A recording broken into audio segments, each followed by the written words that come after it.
शंकर जी बैल पर नहीं, शंकर जी धर्म पर सवार हैं। शंकर जी। राधे राधे दोस्तों, आज के वीडियो में गुरुजी ने बताया कि भगवान भोलेनाथ बैल की सवारी, माँ शेरावाली शेर की सवारी और गणेश भगवान मूसे की सवारी क्यों करते हैं, क्या है इसके पीछे का कारण। आइए जानते हैं इस वीडियो के माध्यम से। जैसे माँ शेरावाली का शेर साथ में रहता है और गणेश जी का चूहा साथ में रहता है, कार्तिक भगवान का मोर साथ में रहता है। तो वैसे भोलेनाथ के जो नंदी जी है वो साथ में नहीं रहते, वो मंदिर के बाहर रहते हैं, भोलेनाथ मंदिर के अंदर रहते हैं। क्योंकि भोलेनाथ अपने वाहन को बाहर खड़ा कर देते हैं कि मैं भाई अंदर हूं, जब चलना होगा तो चलेंगे सवार होके। भाई वाहन में कब तक बैठे रहेंगे, थोड़ा वाहन बाहर खड़ा कर दिए कि अभी बाहर रहो। जैसे आप लोग भी घर में साइकिल बाहर खड़ी कर देते हैं, कार बाहर खड़ी कर, घर में अंदर जाके कारी पे बैठे रहते हैं। ऐसे शंकर जी देखो, दुर्गा माँ भी हमेशा थोड़ी शेर पे ही बैठी रहती हैं, वो तो केवल हम लोगों ने वो प्रतिमा बनाई है। कभी कभी शेर पर वाहन है उनका, शेर पर सवारी है उनकी, पर हमेशा थोड़ी और भी तो काम होंगे तो वो उतरते भी तो होंगी माँ। उसी तरह शंकर जी के बैठने वाले काम है, तो नंदी पे बैठ के जा रहे हैं। जब विवाह हुआ शंकर जी का तो नंदी पे उल्टा बैठ के गए शंकर जी, और जब आए घर में शादी वादी करके तो नंदी से उतरना ही ना पड़ेगा। आप क्या चाहते हो, शंकर जी नंदी पे बैठे रहे? नहीं गुरुजी, नंदी को नहीं तो उनके पास में तो नंदी जी रह सकते हैं। अरे नंदी जी पास में ही तो रहते हैं। नंदी जी ने तो काशी विश्वनाथ की खोज करवाई, असली काशी विश्वनाथ कहाँ है? नंदी महाराज ने तो बताया कि उस तरफ मुंह है, नंदी जी का तो वही है। तो नंदी जी बड़े काम के हैं। तो गुरुजी बिल्कुल सामने ही रहते हैं और उन्हीं के सिंह पे और हाथ रख के उनका दर्शन किए जाते हैं। और जो भोले बाबा जो सुनते हैं वो नंदी के कान में बोलते हैं, तो भोले बाबा जल्दी सुन लेते हैं। हाँ सही है ना। तो आपको पूछना क्या है कि नंदी पे क्यों नहीं बैठे शंकर जी? नहीं उनके पास क्यों नहीं, जैसे माता रानी के शेर पास ही तो है भैया, पास ही तो है। शंकर जी से नंदी जी बहुत दूर नहीं रहते। नहीं बिल्कुल सामने है, दूर है, मंदिर से बाहर धूप में बैठे हुए हैं, और भोले बाबा छाए में अंदर मंदिर में बैठे हुए हैं। हमारे गांव में तो मंदिर है, तो वहाँ शंकर जी और नंदी जी दोनों पास पास हैं, दोनों गुम्बद के नीचे हैं, तो दोनों छाव में रहते हैं। तो गुरुजी जो बताया जाता है कि मतलब समुद्र मंथन द्वारा जो विष निकला था, हाँ, तो वो विष जो भोलेनाथ ने पिया था, हाँ, तो जिनके कारण वो लड़खड़ा के गिरने वाले थे, तो नंदी के ऊपर उन्होंने हाथ टेक लिया था। हाँ, तो नंदी जी ने बोला था भोले बाबा से, हाँ, कि प्रभु मैं आपके सामने ही रहूंगा, हाँ, आपको भांग धतूरा जो भी जाए चढ़ाए, आपको मैं देखूंगा, नशे में हूँ आप, तो वैसे में उठ के चले आऊंगा, इसलिए मैं आपके सामने बैठूंगा। तो शंकर जी नशा करते हैं?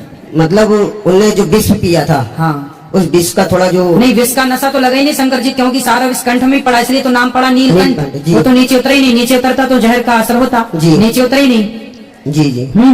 तो वो जो आप कह रहे हैं वो भाव सही है, पर इस बात का प्रमाण लिखित में शास्त्रों में नहीं है। शंकर जी के वाहन है नंदी, मतलब नंदी शंकर जी के जो वाहन है। देखो नंदी का मतलब क्या हुआ बताओ? नंदी मतलब उनका वाहन था, नंदी मतलब वाहन थे, मतलब नंदी मतलब देखो सामान्य भाषा में बैल को नंदी बोलते हैं ना जी। देखो शंकर जी का वाहन बैल नहीं है। शंकर जी बैल मतलब है धर्म, जो बैल होता है ना उसे धर्म बोला जाता है। धर्म ही वृषभ के रूप में हमें सबको दर्शन देते हैं। बैल के 4 चरण होते हैं, पांव कितने होते हैं? जो शंकर जी बैल पर सवार हैं नंदी पर, एक्चुअली वो नंदी धर्म का प्रतीक है। शंकर जी बैल पर नहीं, शंकर जी धर्म पर सवार हैं। शंकर जी किस पर सवार हैं? धर्म पर। और धर्म के पांव कितने होते हैं? 4। आपने नंदी जी को ध्यान से देखा होगा, तो नंदी जी के कितने पांव अंदर और कितने पांव बाहर हैं बताओ? 2 पांव अंदर है, 2 पांव बाहर है। ना, ध्यान से देखना, यहाँ मंदिर है शंकर जी का, नंदी जी को सवेरे देखना।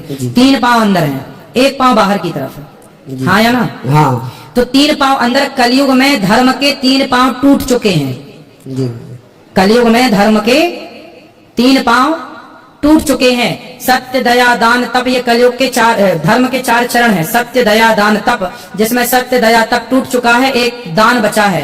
तो धर्म जो है कलयुग में वो लड़खड़ा रहा है, इसलिए लड़खड़ाते हुए नंदी को शंकर जी ने सामने बिठा दिया कि तू चिंता न कर, मैं थामा हूं तुझे। इसलिए सामने, क्योंकि एक चरण बचा है धर्म का, दान, कलयुग में, इसलिए नंदी का 1 पांव बाहर है, बाकी 3 अंदर है। इसलिए शंकर जी बैल की नहीं धर्म की सवारी करते हैं। बैल प्रतीक है धर्म का। जैसे दुर्गा मैया शेर की सवारी करती हैं। शेर किस चीज का प्रतीक है?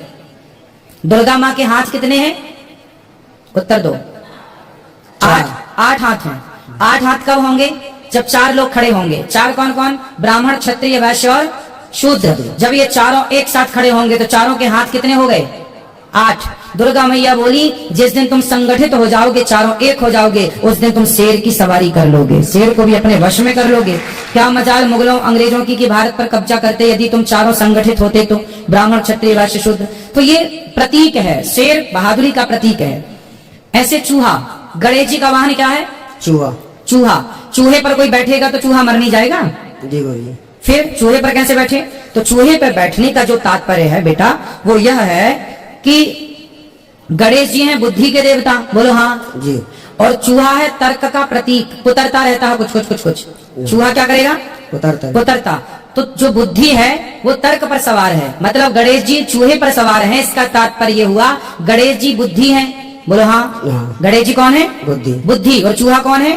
तर्क। तो बुद्धि हमेशा तर्क पर ही सवार होती है। ये गणेश जी का चूहे पर बैठने के पीछे का भाव है।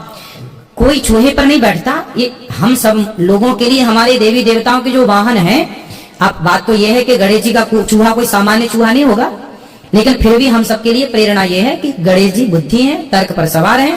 शंकर जी विश्वास हैं और विश्वास धर्म पर सवार होता है, इसलिए शंकर जी का वाहन नंदी है। ये सब पीछे का रहस्य है, ये जो हम आपको समझा रहे हैं। ठीक है। क्या गुनाह किया आपने कि जेल आ गए? 376। ये क्या है?